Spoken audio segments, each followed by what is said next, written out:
back again, and today we will be discussing the legendary Lupe Fiasco, Chicago's finest, right? Top five that are alive to a lot of people. I believe he's top five. I believe he's top five. He's definitely top five in my list, you know what I'm saying? And I like to think that I have some of the best exquisite taste, right, when it comes to hip hop, right? I love hip hop. I love Lupe Fiasco, right? If you love hip hop, you love Lupe Fiasco, right? That's how I feel.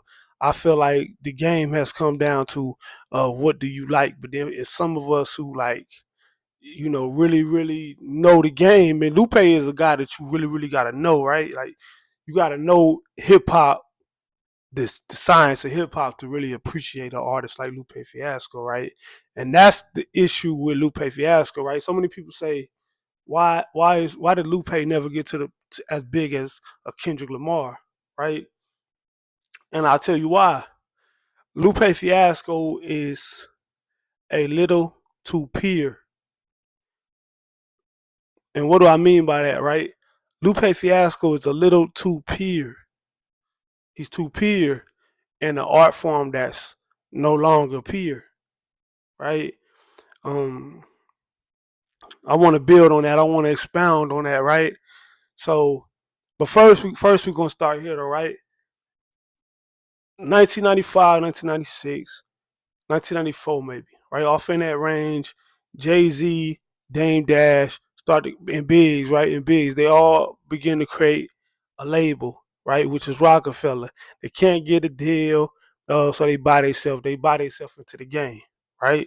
Now, um, what made what made Jay Z stand out was he was close to Big.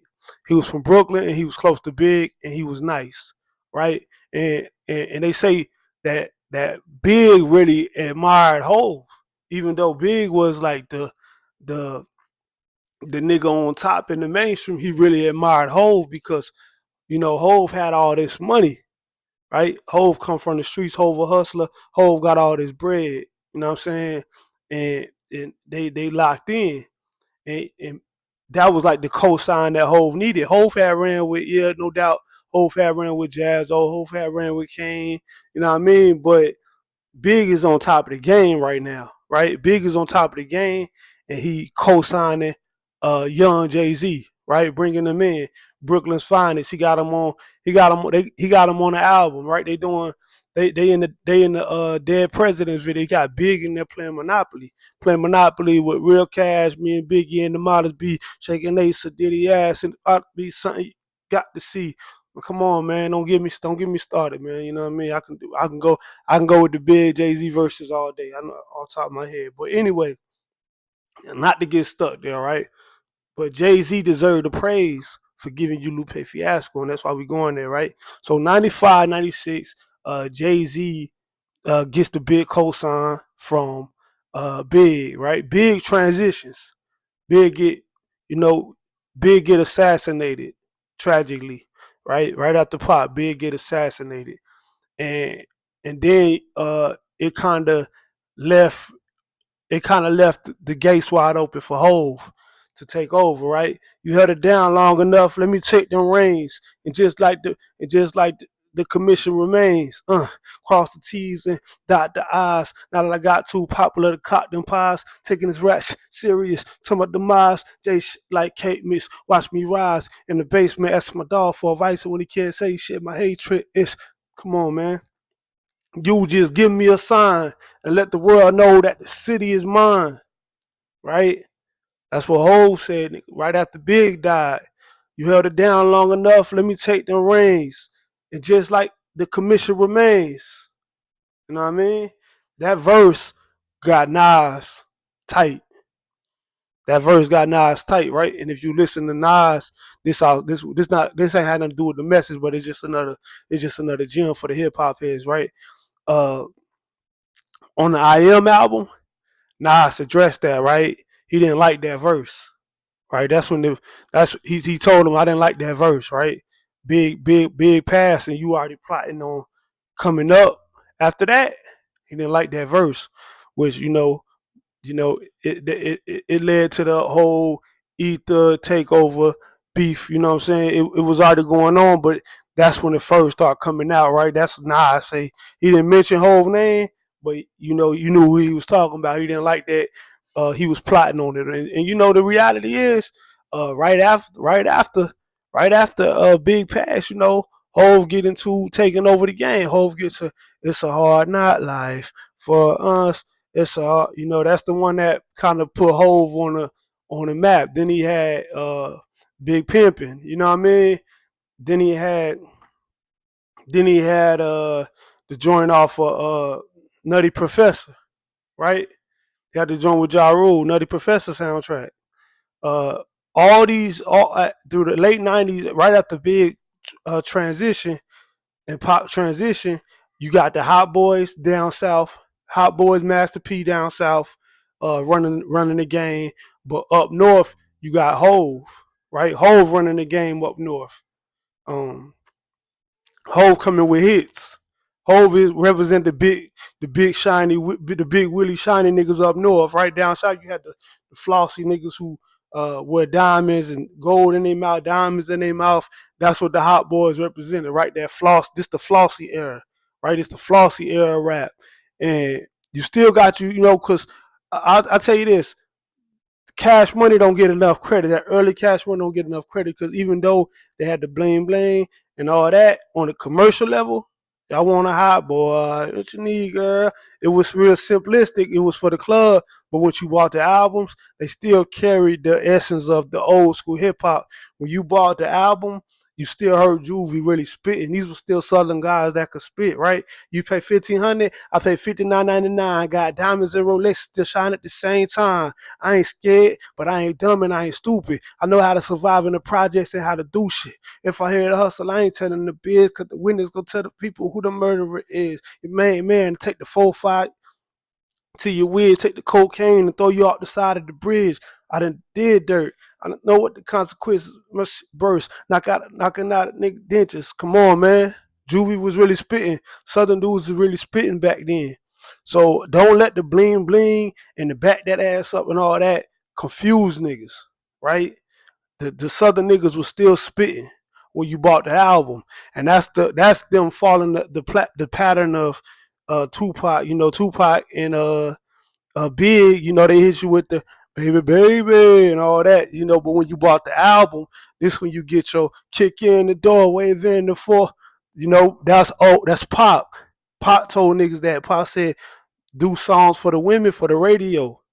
But when you buy the album, then you cater to the real hip hop guys, right? So even though the Southern guys get a lot of pushback for killing hip hop, mainstream hip hop in the late '90s, that Cash Money era, if you really buy the albums, right, outside of just the singles, 400 Degrees still got bars.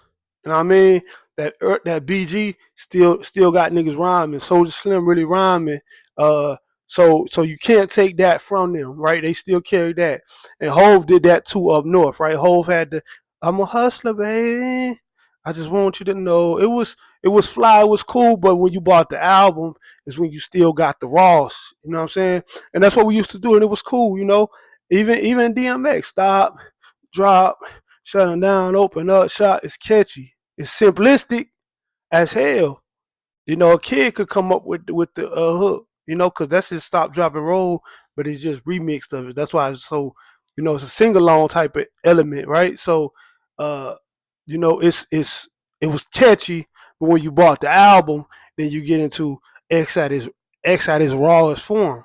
So that was the game, right? But then it got to a point where it's at now where you buy the album and it's still sound like just the whole commercial. It's all commercial, right? And that's where the game lost its essence because at some point, yeah, we could deal with niggas dumbing down the genre to come up with a commercial hit because the label wanted that. But at least you would get the raw on the album, right? But then it became a point where now it's like the whole album is just a big commercial spectacle, right? But not to get too sidetracked, we're here to talk about Lupe Fiasco. Now Jay-Z is running the game from 97 to 2001, right?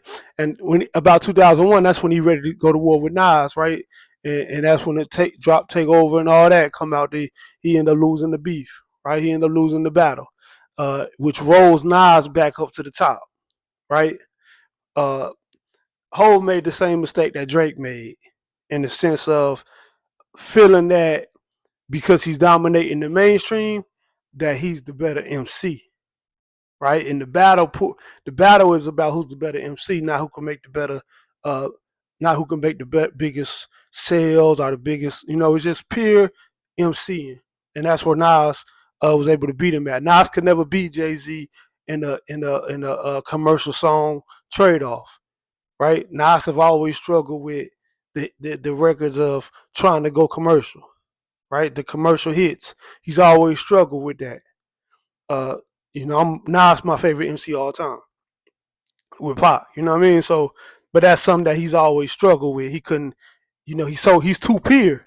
He's like Lupe. He's too pure, right? With Jay Z and Pac, they have the ability to also give you the commercial. Big could give you the commercial, right? But for Nas, he's so pure that it's hard for him to go there, right? And so anyway, early 2000s, Nas lose the battle, and Jay Z lose the battle part itself, and when Jay Z loses this battle, uh, something's happening, right? If you watch the H to the Izzo video, uh, Hov is fighting the case for the stabbing, right? For the stabbing of Rivera. Hov is fighting that case, and you see a cameo of a young Kanye West in the video, right? And because Kanye did a whole lot of production, about 90, I want to say about 90% of the production on the Blueprint album, right? This is my favorite Jay-Z album outside of 444, right? But as far as like prime Jay-Z, that's undoubtedly that's the best Jay-Z album. Most people think A Reasonable Doubt. I'm going with Blueprint without a doubt, right? And Kanye did a whole lot of production on that album, right? He's still just known as the producer at the time. But then when Jay Z loses this battle, Jay Z begins to notice that the game is shifting, right? Uh, as Kanye is coming in, nobody believed in Kanye because again, Kanye. So hip hop always had the archetype element, right? And you always had you had the street guy archetype or your pro black conscious archetype. These was your main two archetypes that dominated as far as the men goes, right? As far as the men hip hop rappers go, you was either gonna be a street guy rapper, a tough guy rapper, or a conscious pro black rapper, right?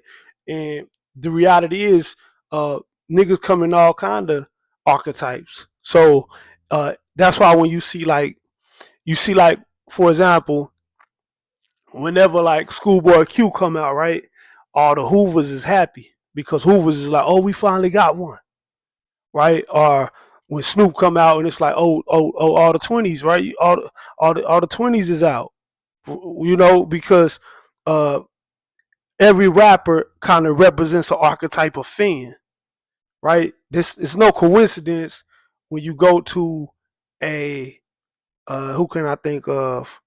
When you go to a Sexy Red concert, you in the crowd, right? In the crowd, you'll see a bunch of people that resonate with Sexy Red, right? A bunch of her that's her archetype. She represent them, right? And that's why the music resonates with them, right? It's a match. So when you listen to YG, you go to a YG concert, you don't be surprised you see a bunch of Bloods in the crowd, right? Because that's what the music frequency is powerful and spiritual, and it connects people with the archetype, right? You see that, and oh, that's gonna be the representative of us, right? Even if it's subconscious, like drug dealers love Jay Z, drug dealers from up north love Jay Z, drug dealers from down south love Jeezy, right? My partner, I ain't gonna name his name, RP, you know what I'm saying? But uh, he loved Jeezy. He loved Jeezy, and he was really in the game. You know what I mean? And he loved Jeezy.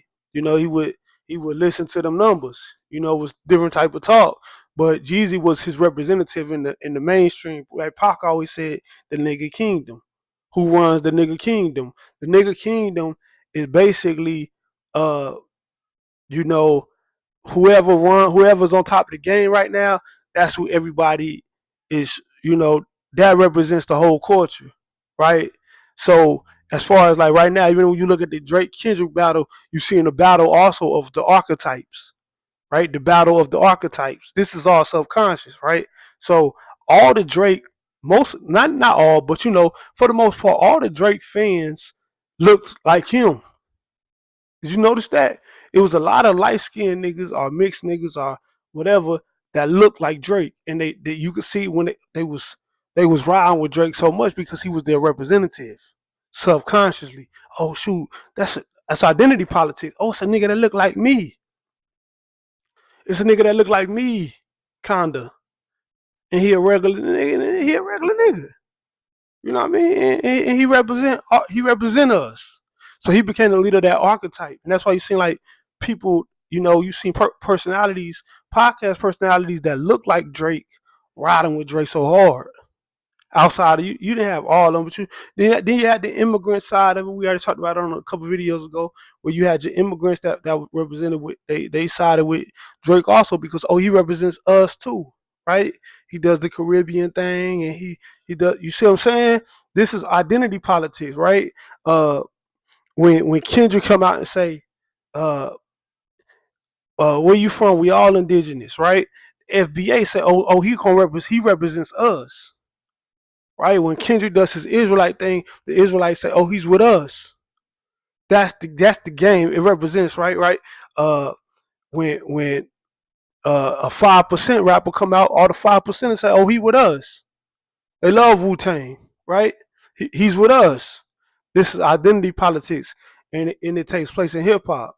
So I say that to say that for a long time, if you look at like Rockefeller had the archetype of Dipset, which was your street nigga, fly niggas, right? Street nigga, fly nigga, drug dealer rappers, uh, Cam, uh, uh, Jimmy, you know what I'm saying, Jewels. Then you had your state property niggas, these are your Philly niggas, your tough niggas, you know what I'm saying, drug dealer rappers again.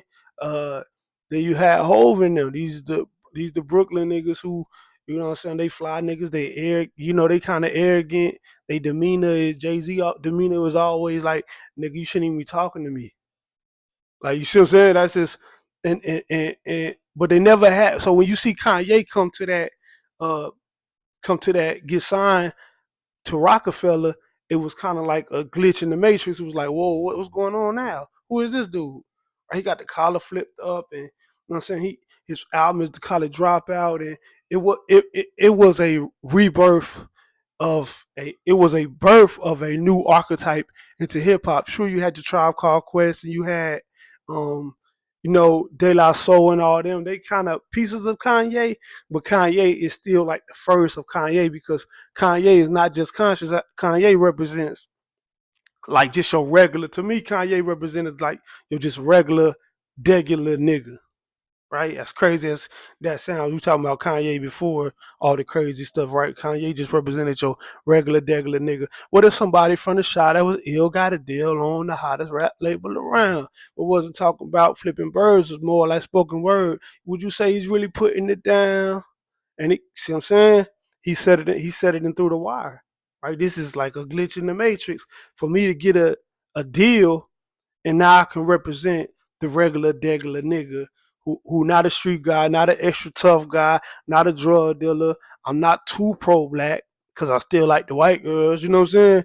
And I'm just a regular nigga that went to college and dropped out of college, right? And so many people resonated with that archetype of Kanye, and that's how he got super big. And Jay Z is a businessman, so when Jay Z lost the battle to Nas, Jay Z's shifting like, okay, it's time to move away from this street nigga archetype, right? And he does, right? And that's when you start to see him kind of separate himself from Rockefeller as far as state properties, all them. He getting rid of the Dipsets, you know what I'm saying? He moving on. He moving on, and he rolling with Kanye, right? And we seen Kanye dominate 50, right? That was the end of the gangster rap in the mainstream, right? As far as running it. Now it came to like the regular niggas running the game.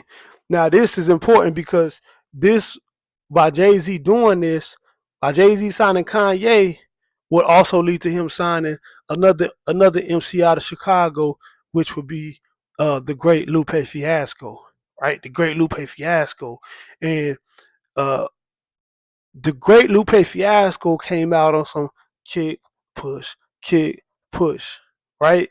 That was that was unique to the time. It's like, yo, this nigga talking about skateboarding. We had Pharrell, but Pharrell didn't represent. He was like not like a rapper. You know what I'm saying? He was the producer. But like this is like just yo, okay, this another regular degular type of cat, right? This is when we first meeting him is this, right? But Jay Z deserves the credit for giving you. Um, First off, we want to say we want to give credit to Jay Z for giving you Kanye West and for giving you Lupe Fiasco and also giving you J Cole and then later on giving you Jay Electronica, right? Did Jay Z get enough credit for that? Because um, like Jay to this day Jay Z still Eminem brought on Griselda, but Jay Z helped stamp a lot of them niggas too. You know what I mean? So Jay Z deserves like so much credit for bringing conscious guys, putting the spotlight on conscious guys and guys that can actually spit, right? Because Jay Z is a fan of the game too, right? Now, um, now we're gonna deal with Lupe, right? When Lupe gets into the game, Lupe has lots of success, right? He has lots of success through his early years in the game, with lasers and with uh, Paris, Tokyo. You know what I mean?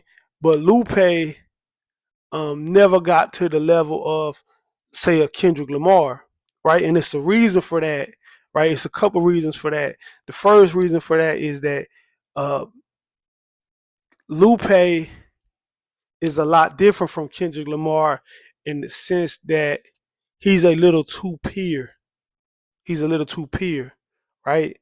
Um, in the mainstream is corporate, right? When you deal with the mainstream, you're dealing with corporations, and when you deal with corporations, you're dealing with contracts, and when you deal with contracts, you have to understand that it's some things that you can't say, right? So contracts can silence you because contracts uh can contracts protect corporations, right? And when an artist gets a record deal, uh he is tied to a corporation now, right? And corporations have sponsors and all this, and when you say things, it affects that dollar, right? And this is why artists, like true artists, struggle with being in contracts, right? Because con artists like to true artists, right? True artists like to express themselves to the highest level, and it's really nothing you can do to stop them when they are focused, right? Like, for example, when Nas wanted to make the Untitled album, right, the nigga album, right? He wanted to make that. The label pushing back on it, right? Uh, if you listen to the song Hero, Nas really speaks on Bob Dylan, Billy Joel. Telling Bob Dylan and Billy Joel they can't say what's in their soul, right? So entitled it is, I never changed nothing. That's what he was saying. Like, he going against the grain. This is Nas, right? He he's literally like too raw for the contracts, too raw for the he's too raw for TV, right? So Lupe has the same issue, right? While even though Jay Z will bring you conscious guys and you know uh the conscious artists, the true conscious artists, a lot of times they struggle with being inside contracts. Remember Tupac said, "My big mouth." He said, "My big mouth always gets me in trouble." When Tupac first came out, Tupac is speaking negative on interracial marriages. He's speaking against Quincy Jones. He's saying things he shouldn't say because it affects the dollar, right? Whether it's true or not, you can't sign Khalid Muhammad to a record deal because Khalid Muhammad will say things that will interrupt the contract, right? Interrupt the dollar, right? It may be real, but it's not appropriate to say when you're dealing with business and corporation, right? So as Lupe gets the deal, he can only play the game so long because after a while, Lupe is the artist that's inside Lupe, the revolutionary mind that Lupe has cannot be silenced in contracts, right? Remember when even though Kanye West says a lot of foolishness, and he became $1 billion man through contracts, right? Contracts with corporations. It was killing him inside to not be able to express himself, and he walked away from it all, you know, uh, intentionally or unintentionally, but he walked away from it all just to have his freedom to say what he wants to say right now. He may be silenced as far as not getting the $1 billion machine to promote him like they used to. He won't be as visible, right? The machine makes you visible. However, he has his freedom back as an artist, or as it just hit the true artist inside him to be able to say what he wants to say. Kanye, uh, in the George Bush situation, he literally came out and said that George Bush don't care about black people, right? So Kanye jumped on Taylor Swift's uh, acceptance speech and said that she should have that Beyonce should have won, right? So he can't be silenced. It's inside his DNA. It's the artist's DNA. And Lupe had the same issue when he was in the game. He was on Bill O'Reilly, going against Bill O'Reilly, speaking for Palestine, saying things that may be right, what I'm saying? But as far as corporation goes, who you doing business with in this type of business setting, right? It's not right. And that got him into some trouble, right? Being a true artist and signing deals, you have to be silenced, right? You have to be silenced. And that comes with the game. It comes with the game. It's like when you work a job, right? You can't just say things at the job, right? Because, it may not be appropriate space, right? It may come down to uh, costing you money with sponsors, with your boss, however it works, right? And this was an issue that Lupe had, right? Lupe is so true to how he feels in the art of expression, and he's so intelligent that he can't turn it off, right? So that got him in trouble, and that's what initially got him, kind of silenced, right? Had nothing to do with making commercial music because Lupe could make commercial music. It may not be the commercial music as far as like uh back that ass up or uh I didn't see Lupe making like a um even like a Kendrick Lamar like a squabble up. I can't see Lupe doing that, you know what I'm saying? However, Lupe could make commercial music, right? Um but he's like Nas. Lupe is like Nas in the sense that they are very very pure artists, and the only way to really understand them is to also be pure. As a fan, you have to be pure also to accept the purity, right? Because for some, uh, you have to find the same interest that the artist has, and Nas and Lupe have a wide range of subject matter in their music. It's a lot of lyricism, and it can go over the head sometimes, and it's hard for them to be able to turn that off, right? It's hard for Nas and Lupe, art MCs like that, to turn that off, right? Uh, so Lupe's biggest issue why he never got to the level of a Kendrick Lamar is because not, and I'm not saying Kendrick Lamar is not pure, right? Kendrick Lamar is pure. He can hit you with a Mortal Man. He can hit you with a Black of the Berry. Uh, however, he's not he's not gonna go too he's not gonna go too weird on you, right? Where Nas will go too weird on you at times, and for the average, for the casual guy, Nas will speak on. Nas had a verse on "You the Man," where he was talking about drinking his own urine. Right now, that's some Dr. CB stuff. You know what I'm saying? As far as like that's and it's an old ritual to that. You know what I'm saying? As far as like holistic practices in some countries, right? But Nas is just into all kind of knowledge, and he'll put it into his rap, like when Whenever Prodigy was like, Illuminati with my mind, soul, and my body, secret society trying to keep the army, you could tell he was really into studying like Dr. Malachi York at that time, right? So you have to understand that MCs like that they're avid readers, they're into knowledge, and sometimes that knowledge goes into their lyrics, right? And the average fan is not into that, right? The average fan is not into that. So when he comes across that type, he say, "What is What Nas rapping about? Drinking your pee? What's the hell Nas talking about?" You know what I mean? See, Hove would never get weird on you. He would get conscious, but he wouldn't get too weird on you, right? Lupe get weird on you in the sense that he's rapping about dinosaurs, right? It's like for the guys who into that, like, oh, yo, this nigga's ill. Nigga made a song about dinosaurs. Nigga made a song about shoes. Nigga made a song about eyes, right? Like, you know what I'm saying? House is one of my favorite EPs ever of all time by Lupe Fiasco. However, you know what I mean? You get my point, right? Like, he got a sword. He playing with the sword, right?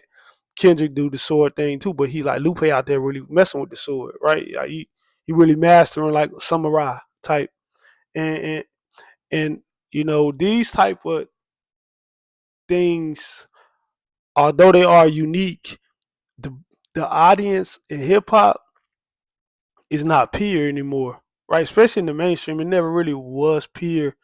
Uh, the more simplistic or simplism, if that's a word. I don't know. Y'all correct me in the you know what I'm saying, if my grandma ain't writing this that, you know what I'm saying, correct me. So simplicity, that's a better word, right? Simplicity in hip hop, and especially in the mainstream commercial, that sells. That's gonna always sell. Like I said, even with the down south guys, back that ass up, girl, you look good. Back that thing up, you a big fine woman. Back that thing up. Na na na na. Make them say na na na na.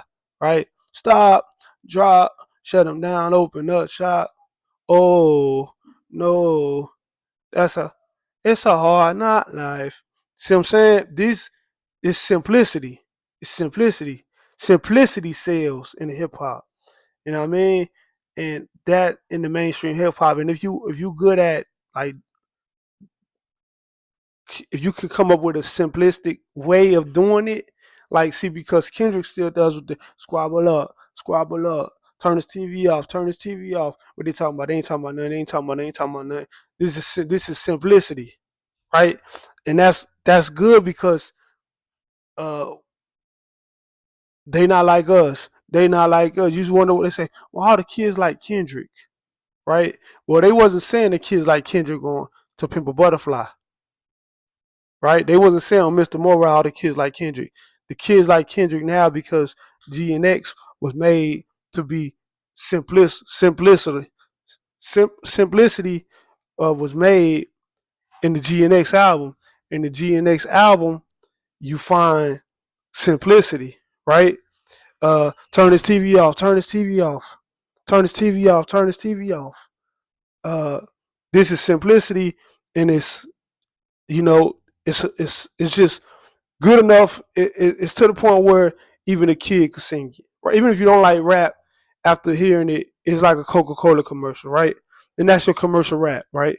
And that's hard for a person like Lupe to to create because they may feel like they are robbing not only the fans of true art and expression, but they also may feel like they're robbing the artist within, the artist that's inside. You know what I mean? Is hates to make a song like that. Like, even like me, myself personally, I hate to make, like, I could make songs like Blitz for those for my fans who know.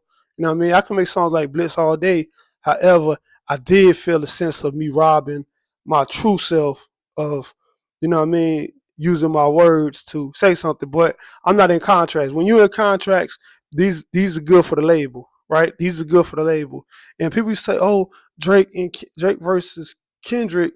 People didn't realize that these are both commercial artists, both mainstream super successful mainstream commercial artists both can make commercial music, just like Big and Pop. Big and Pop, even though they were peer, they could rhyme. They both were making commercial music. Both were making mainstream music. And simply, every little city we go, I see the same. Oh, I love it when you call me Big Papa. Throw your hands in the air. You a true player. It's simplicity, right? Which is not necessarily a bad thing because again, like I say, back in the day, that's what you did, and then when you bought the album, you would get that. Kendrick does simplicity. Uh, sit down, sit down. I can't even remember. You know what I'm saying? Be humble. Sit down. Be humble. Sit down. That's simplicity, right? And it's rewarded because it's the casual fan can remember it, right? So that's Kendrick playing the game of the old school. Get a guy with get a commercial mainstream people what they want, and then when you get the album, then you can get what I want to give you. I can give you my true art, right? That used to always be the game that Pac and Big played, everybody played.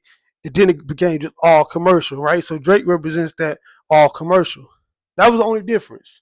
Both can rhyme, both elite, but Drake gives you the all commercial 99%, 95% of the time that the fans love. Uh, you know, the commercial fans love, the women love, uh, and Kendrick does it for the single. When you get the album, you don't get that, right?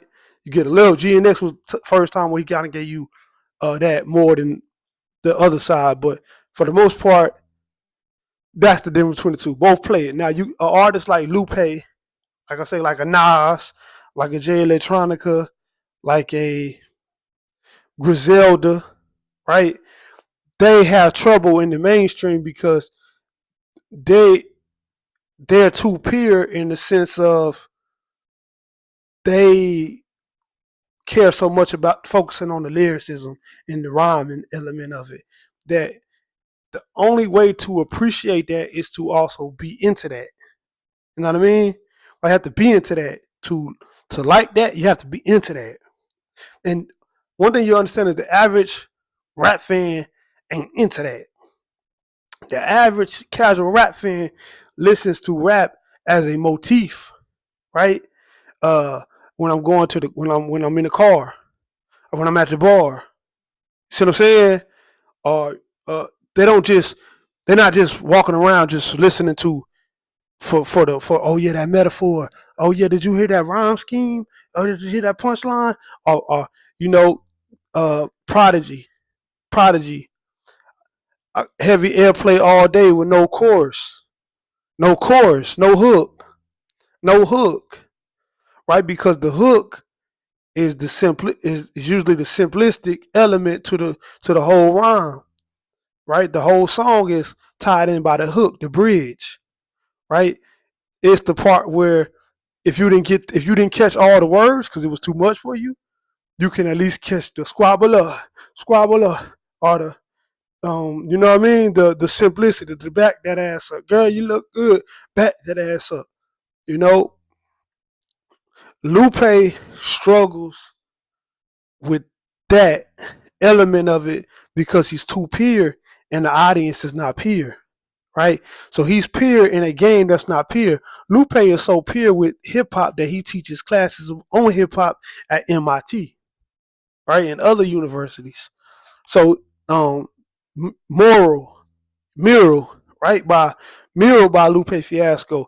That's probably what 5,000 words. 5,000 words. You know what I'm saying? You have to really be into that. No hook, 5,000 words. That's only going to, that's impressive to a hip hop guy like me, right? But it's just something that you have to be into, right? Your old lady, she ain't going to be into that 9 out of 10. She going to be like, what did he say? You going to be like, word, did you hear that? She going to be like, what? See what I'm saying? And that's the game. That's the game. So mainstream is ruled off of that, right? Being able to make something catchy, being able to make something, simplistic. And then if you still have love for the game, like Kendrick, you can you can use the old school method of putting the real stuff on the album, right? And go from there. But true artists like Lupe Fiasco, Yasin Bey, uh, Kendrick Lamar, not Kendrick Lamar too, but you know what I'm saying, in the sense of these guys not willing to compromise at all, right? They're not willing to compromise on the art at all no more. And now they just want to just deal with their audience and the guys who really into it. You know what I'm saying? So that separates uh Kendrick Lamar from Lupe Fiasco. Both talented, however, one can like, you know, one can take it down to the level where everybody can understand it still, right? While Lupe is not willing to take it down to that level where everybody can get it. He may not want to, right? He got songs like Dumb It Down, which is like a slap in the face of artists who do dumb it down, right? Lupe doesn't want to dumb it down. He's true to the art in that realm. And today we just want to celebrate Lupe. So like I say, that's why artists like Lupe is no longer in the game, right?